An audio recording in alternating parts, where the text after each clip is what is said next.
Apple's big developer powwow, WWDC, kicks off Monday with a keynote that'll set the stage for software updates, developer platforms and the launch of the next iPhone.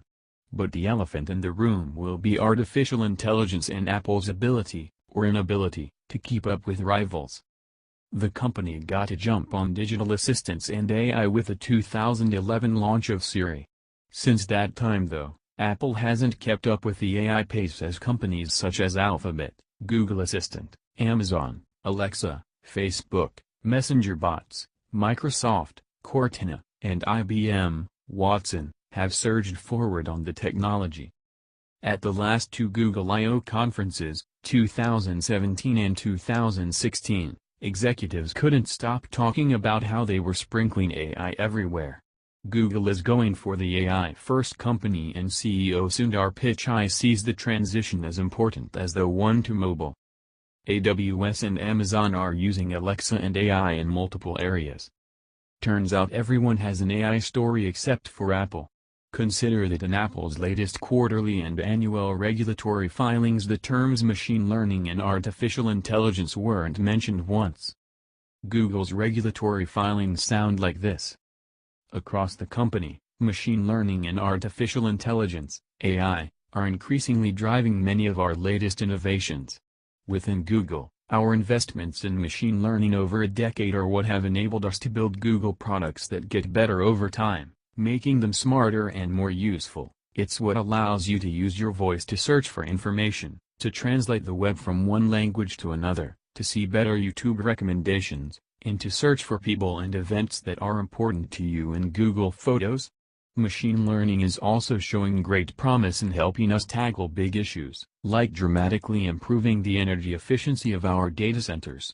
Across other bets, machine learning helps self-driving cars better detect and respond to others on the road, and can also aid clinicians in detecting diabetic retinopathy. But here's the catch. Apple doesn't necessarily need to talk AI in abstract terms.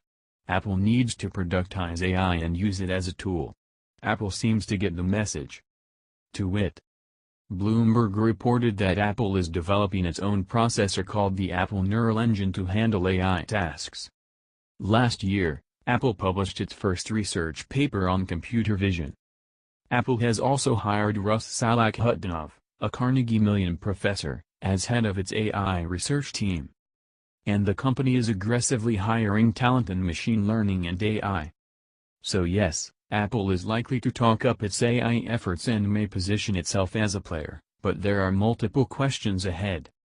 Is Apple positioned for an AI-first technology world and how long does it have?